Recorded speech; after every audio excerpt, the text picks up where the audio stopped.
মনের মাঝে মাঝে একটু বালিশে মাথা লাগাইয়া বুঝাইও, ও মন, মানুষ তো ঘুমের ঘরেও মারা যায়, যায়নি?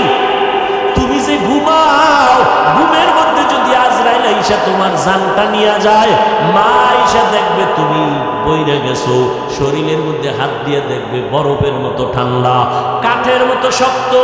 মা একটা চিৎকার দিয়ে বলবে, তোরা কই, আমার বাবা এখন দুনিয়াতে জিন্দা নাই। কান্না করে করে শেষ করবে, আর তুমি মা বলে ডাকতে পারবা না। এখনো সময় আছে, তওবা করো, মনেরে বুঝাও রে মন। আমার মতো যুবক জীবনে মাদ্রাসায় পড়ে নাই, জেনারেল লাইনে থাইকাও যদি নবীর তরিকা মতো চলতে পারে, পাঁচ বেলার নামাজ পড়ে, আমি কেন পারবো না? আল্লাহ বুঝি শয়তানের ধোকায় আমাকে হালাকের রাস্তায় চলে গেলাম। এখনো সময় আছে, আল্লাহকে মনে মনে ডাকো আর বলো। জোরে বলার দরকার নাই, মনে মনে আল্লাহকে বলো, ওই আল্লাহ দয়ার মালিক, এত অন্যায় করেছো, তোমার অন্যায়ের খবর যদি মা বাবা আপনজনেরা জানতো, কেউ তোমার সাথে হাসি মুখে কথা বলতো না। আল্লাহ জানার পরেও একবারও রাগ করিয়া পানি বন্ধ করে নাই, খানা বন্ধ করে নাই। তোমার আমার গুনার কারণে আল্লাহ পাক সম্মানের চেয়ার থেকে ফালাইয়া দেয় নাই, বরং আল্লাহ ডাকে, বান্দা তোমার ঘরে ফিরে আয়, আর গুনাহ করিস না রে যুবক, এখনো সময় আছে, তওবা কর। কত আর গুনাহ করবি? সূর্যের গরম সহ্য করতে পারো না রে ভাই, গুনাহ নিয়ে কবরে গেলে জাহান্নামের আগুনের গরম কেমনে সহ্য করব? মশার কামড় সইতে পারি না, কবরে গেলে পোকামাকড়ের কামড় কেমনে সহ্য করবারে বাবা? একটু চিন্তা করিও, মনে মনে আল্লাহকে বলতে থাকো, আল্লাহ কত আর অপরাধ করব, এই জীবনে তো কম অন্যায় করি নাই। আজকে মনে হয় জানো, এই ময়দানে আমার মতো অপরাধী কেউ নাই। আমার অপরাধের কারণে আমার হাত না পাক, চোখ না পাক, জিহ্বা না পাক, অন্তর না পাক। আজকে তওবা করলাম, আল্লাহ যতদিন বেঁচে থাকবো আর কোনদিন নামাজ ছাড়বো না, মা বাবারে কষ্ট দিব না। যুবক, ওই মা বাবার দোয়া ছাড়া আগাইতে পারবা না। ওই মা বাবার দোয়ার কান্নার কারণে আজ আমি মানুষ হইয়া চেয়ারে বসছি। ওই মা বাবার চোখের পানি আর দোয়া, ওই মা বাবার চোখের পানি আর দোয়ার কারণে যুবক পরীক্ষায় পাস করেছ। ওই মা বাবার চোখের পানি আর দোয়ার কারণে তুমি টাকার মালিক, বাড়ি গাড়ির মালিক হয়েছ, সম্মানের চেয়ার পেয়েছো রে ভাই। ওই মা বাবারে ভুলিয়া গেছো কেন? ওই মা বাবার দোয়া ছাড়া সামনে আগাইতে পারবা না। ওই মা বাবা যার বেঁচে আছে, পায়ে হাত রেখে বলি, বাসায় গিয়া মাকে গিয়া বলি, শো মা, আমার মাথায় হাত বুলাইয়া দাও। ও মা, কত বেয়াদবি করেছি, তুমি আমার কথায় কষ্ট পাইয়া কান্না করেছো, আমাকে দয়া করে মাফ করে দাও। ওরে মা বাবায় না খাইয়া তোমাকে আমাকে খাওয়াইতে, ওই মা বাবায় কত রাত ঘুমাইতে পারে না তোমার আমার জন্য, তোমাকে আমাকে আরামে ঘুম পাড়াইছেন, জানো না রে বাবা? আমরা বাবার ৫-৭টা সন্তান, আমি অসুস্থ, বাকি ভাই বোন সুস্থ। জাননি রে সন্তান, আমি অসুস্থ হইয়া বিছানায় পড়ে রইলাম, রাতের বেলা গভীর, বাবায় ঘুমায়, ভাই বোনেরা ঘুমায়, দুঃখিনী মা ঘুমায় না, মাথার কিনারায় বসে বসে পাহারা দেয়। ও মা, বাবায় ঘুমায় গেল, ভাই বোনেরা ঘুমাইলো, তুমি কেন ঘুমাও না? মা কয়, বাবা তোরে রাইখা আমার চোখে ঘুম আসে না, তুই রাতের গভীরে কখন মা বলে যদি ডাক দাও, আমি মা সাড়া না দিতে পারলে কষ্ট পাবো। যেখানেই থাকো, এমন একটা দিন নাই মা টেলিফোন করে খোঁজ খবর নেয় না। আজকে যার মা নাই, বাবা নাই, বড় এতিম, ওর কাছে জিজ্ঞাসা করো মা বাবা কত বড় সম্পদ। ঈদের নামাজ পড়িয়া যুবক ছেলেটা কবরের কিনারায় হাউমাউ করে কান্না করে। ও যুবক, ঈদের দিন সবাই আনন্দ করে, তুমি কবরের কিনারায় কান্না কেন করো? যুবক বলে ভাইজান, গত ঈদের নামাজে আমার আব্বাকে নিয়ে এক যায় নামাজে ঈদের নামাজ আদায় করেছিলাম, আমার মা মাথায় হাত দিয়ে আদায় করবে। ও সন্তান, ওই মা বাবারে যারা এখনো পাইছো দোয়া নাও, মা বাবার থেকে দোয়া নেওয়ার চেষ্টা করো। আর যার মা বাবা কবরে 2 ফোঁটা চোখের পানি ছেড়ে একটু দোয়া করিও রে বাবা। ওই মা বাবায় কত দোয়া করেছে তোমার আমার জন্য, এখনো সময় আছে, বেয়াদবি করবা না। অন্তর থেকে আমার মাওলার কাছে তওবার নিয়তে বলো, আল্লাহ মরে গেলে যাব, হায়াতের মালিক আল্লাহ, ইজ্জতের মালিক আল্লাহ, আজকে থেকে আর নামাজ ছাড়ব না, ওলামায়ে কেরামের বিরোধিতা করব না, মা বাবার দোয়া নিয়ে চলবো, 5 বেলার নামাজ পড়ব, স্কুলে পড়ি যেখানেই থাকি নবীর সুন্নত অনুযায়ী চলবো। আজকে থেকে আল্লাহ তোমার বিরুদ্ধে যাব না, আর কোনোদিন নবীর তরিকার বাইরে চলবো না। তওবা করার মতো যদি অন্তর তৈরি হয়, তবে এটাও একটা সত্য কথা, আবু জাহালকে 13টা বছর নবী বয়ান দিয়েও কালেমাওয়ালা বানাতে পারেন নাই। এই জমিনে কিয়ামত পর্যন্ত আবু জাহালের মতো শক্ত পাথরওয়ালা অন্তরের কিছু মানুষ থাকবে, হাজারো বয়ানে তাদের দিলটা নরম হবে না, চোখে পানি আসবে না, তওবার নিয়ত করবে না, বরং ময়দানের বাইরে গিয়া গীবত শেকায়াত করে করে আলেমদের বিরোধিতা করে গুনার পাল্লা ভারী করবে।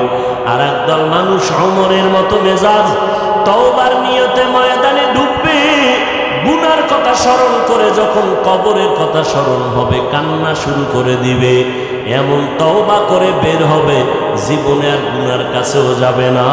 যাদের অন্তর তৈরি হয়ে গেছে, আর জীবনে আল্লাহকে বেজার করব না, নবীর তরিকার বাহিরে চলব না, মা বাবারে কষ্ট দিব না, উলামায়ে কেরামের বিরোধিতা করে গুনাহগার হব না, দেশ জাতির বিরুদ্ধে ষড়যন্ত্র করব না, এমন তওবা করার যদি কারো অন্তর তৈরি হয়, অন্তরে যদি কোনো ধরনের দুর্বলতা না থাকে, আর দাড়ি কাটবা না, নামাজ ছাড়বা না, মা বাবার সাথে বেয়াদবি করবা না, তওবা করার মতো যদি খাঁটি নিয়ত হয়, যাদের খাঁটি নিয়ত আছে তাদেরকে বলবো, 2টো হাত আমার আল্লাহকে দেখাইয়া দাও। আয় আল্লাহ, হাতগুলো কবুল করে নেন, তওবা কবুল করে নেন, তওবার উপরে মজবুত হইয়া আমাদের চলার মতো তৌফিক দান করেন, আমিন। আল্লাহ কয় মাথা নত কর, কোরআনের দরজার সামনে আলিফ লাম মিমের তালা লাগাইয়া দিছি, এই তালাটা যদি খুলতে চাও ঘাড় সোজা করে খুলতে পারবি না। যে এত কিছু জানো, এখানে আসলে মাথা নত করবি, এখানে আসার পরে এই অবস্থা তৈরি হবে আমি কিছুই জানি না, আমার কোনো এলেম নাই, এলেমের দৌরত্ব নাই।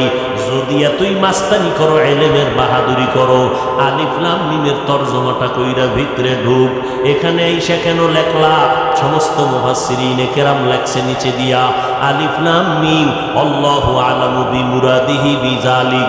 আলিফ লাম মিমের অর্থ আমি মুফাসসির জানি না, মাওলানা জানি না, আল্লাহ এর রহস্য ভালো জানেন। এই কথা দিয়েই তোমার মাথা নত করে দিলাম, মাস্তানি করবা না, আমি ভাব অন্তরে নিবা না, আলিফ লাম মিম দিয়েই মাথা নত করে ভিতরে ঢুকো, কিছু পাইবা, আর বাহাদুরি যদি করো কিছুই পাইবা না। আল কিবরিয়া উরিদাই, পয়গম্বর বলেন আল্লাহর চাদর, কুদরতের চাদর হলো অহংকার। এটা বান্দা অহংকারী করার কিছুই নাই। অহংকার এই জমিনে করার পেছনে অনেক পুঁজি আছে। কেউ এলেমের অহংকার করে, এলেমের অহংকারী করতে গিয়া ইবলিস ধ্বংস হয়ে গেল। অনেক বড় আলেম ছিল ইবলিস, অনেক বড় আরেফ, অনেক বড় আলেম ছিল, আবেদ ছিল। ইবলিসের মধ্যে আবেদের গুণ ছিল, আরেফের গুণ ছিল। আলেমের গুণ ছিল, কিন্তু আল্লাহর আশেকের গুণটা ছিল না, এই জন্য ধ্বংস হয়ে গেল। এরে নবীর উম্মতের দল, অহংকারী এটা আল্লাহর কুদরতের চাদর, যারা এটার নিয়ে টানছে তারা ধ্বংস হয়ে গেছে। ফেরাউন ধ্বংস, নমরুদ ধ্বংস, সাদ্দাত ধ্বংস, আবু জাহাল আবু লাহাব ধ্বংস হয়ে গেল। যেই ফেরাউন এত টাকার মালিক, এত ক্ষমতা, এত সুন্দর চেহারা, ক্ষমতার অভাব নাই, এত পরাশক্তি, তারা ওই সময় গোটা দুনিয়াতে তাদের চোখের সামনে কথা বলার সাহস কারো ছিল না। কিন্তু নজর করে দেখেন আবু জাহাল আবু লাহাব, আবু জাহালের নাম আবুল হেকাম, এত বুদ্ধি তার ছিল, কিন্তু সারা দুনিয়াতে মুসলমান দূরের কথা, বেঈমানের ঘরে আবু জাহাল নামে কোনো মানুষ আসেনি, ফেরাউন নামের কেউ আসেনি, নমরুদ নামের কেউ আসেনি। কেন রাখে না? সাদ্দাম আছে না, সাদ্দাম নাম রাখছে কেন? বীর বাহাদুর, যুদ্ধ পরিচালনা, মুসলমানের একজন সৈনিক, এইভাবে চিন্তা করে নাম রাখছে, একটু মনে হয় বরকত মনে হয়। আবু জাহাল এত টাকাওয়ালা, ক্ষমতাওয়ালা, ফেরাউন এত সুন্দর চেহারাওয়ালা, দাড়িওয়ালা, এত টাকার মালিক, বাড়ি গাড়ির মালিক, নামটা কেউ রাখে না। যদি বলি 1 লাখ টাকা মাসে দিব, ফেরাউন নাম রাখো সন্তানের, নমরুদ নাম রাখো, কেউ টাকার লোভে রাখবেনি। কারণটা কি? আল্লাহ ওদের সব দিছেন, অহংকারীর কারণে সব ধ্বংস হয়ে গেছে। হেদায়াতের দৌলত তাদের নসিবে আসে নাই। আল্লাহ পাক বলেন, হেদায়াতের চাবি আমার হাতে রেখেছি, কোন নবীর হাতে আমি হেদায়াতের চাবি দেই নাই। যদি দিতাম, নূহ নবী কেন কেনানকে কালেমাওয়ালা বানাতে পারে নাই? ইব্রাহিম নবী তার বাবা আজরকে কালেমার পতাকার মধ্যে ঢুকাইতে কেন পারে নাই? আমার নবী রহমাতুল লিল আলামিন, বিশ্ব নবী, শ্রেষ্ঠ নবী আমার, যার কোনো গুনাহ নাই, আসেনি? কি নবীর গুনাহ আছে? যারা বলবে নবীরা মাসুম না, নবীরা নিষ্পাপ না, তাদের ঈমান চলে যাবে। নবীরা সব হলো নিষ্পাপ, সমস্ত আম্বিয়া কেরাম নিষ্পাপ, এবং তারা কিয়ামত পর্যন্ত তাদের রওজার মধ্যে থাকবেন জিন্দা। যারা বলবে মরা নবী কবরে জিন্দা না, তারা ভণ্ড। নবীরা কবরে মরা না জিন্দা? মরা বলার মতো পণ্ডিত আছে না নাই? অভাব নাই।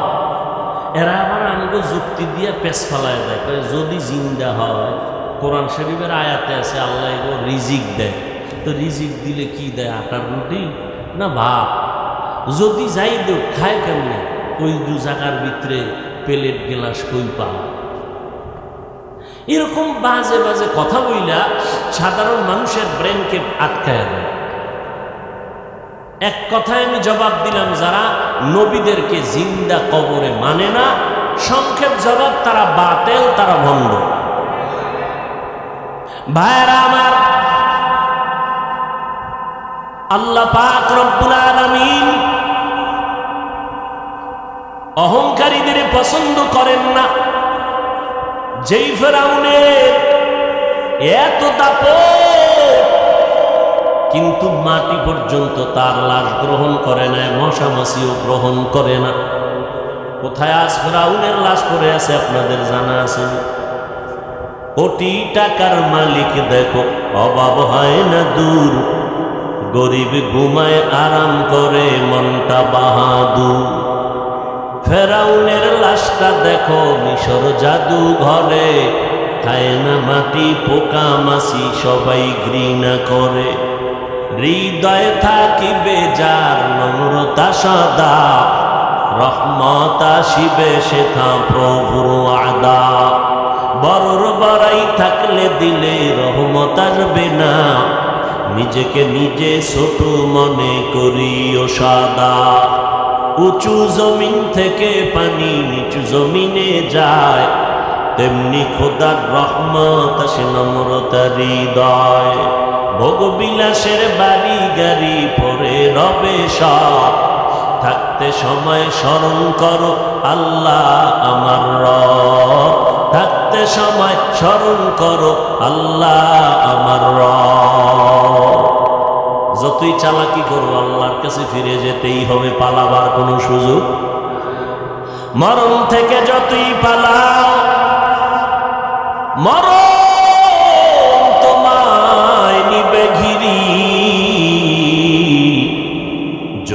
সুদূর আকাশ পানে লুকাও সেথায় লাগিয়ে সিঁড়ি নদী পথে নৌকা চালাও ও মাঝি ভাই বেলা ডোবার আগে আমি ওপার উঠতে চাই ডুবে গেলে বেলারে আর উঠে না ভেঙ্গে গেলে মেলারে আর জমে না। কিসের বাহাদুরি করো রে বাবা? আলিফ লাম মিম অক্ষর দিয়ে অহংকার বন্ধ করে দিলেন। এলেমের বাহাদুরি করবা না। বর্তমানে যত বড় মুফাসসির, যত বড় মুফতি, যত বড় মুহাদ্দিস হোক, একটু আমাকে জবাব, সাহাবায়ে কেরামদের থেকে বড় মুফতি কেউ আসেনি? জোরে বলেন, বড় মুহাদ্দিস কেউ আসেনি? আল্লাহ তাদেরকে এত পছন্দ করেছেন, 10 জন সাহাবাদের নামে জান্নাতের টিকেট হাজির হয়ে গেল। এত বড় বড় দামি সাহাবা, কিন্তু এত দামি সার্টিফিকেট পাওয়ার পর মরণ পর্যন্ত কান্নার উপরে ছিলেন। আবু বকরের জীবনী দেখেন, কান্নার আওয়াজ। ওমরের জীবনী, কান্নার আওয়াজ। ওসমানের জীবনী, কান্নার আওয়াজ। হযরত আলীর জীবনী, কান্নার আওয়াজ। রাদিয়াল্লাহু আনহু আজমাইন। এমন একজন বিশ্ববিখ্যাত ভালো আল্লাহ পাবেন না যার জীবনে কান্না নেই।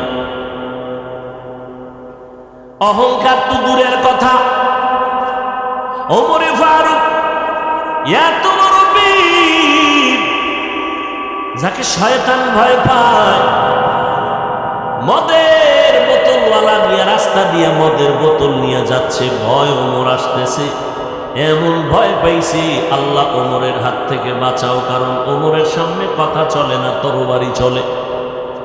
আল্লাহ তুমি আমাকে বাঁচাও, আমি আর গুনার কাছে যাব না, জীবনে মদ পান করব না। ওমরের হাতে যখন বোতল চলে গেল, তাকায় দেখে পুরা বোতলে এক ফোঁটা মদ নাই, পুরাটাই দুধ হয়ে গেছে। সেই ওমর চোখের পানি ছেড়ে কাঁদেন আর বলেন, আমার আল্লাহ যদি ঘোষণা করেন সব মানুষগুলো জান্নাতে যাবে, একজন মানুষ জাহান্নামে যাবে, আমি ওমর বড় ভয় পাই। সেই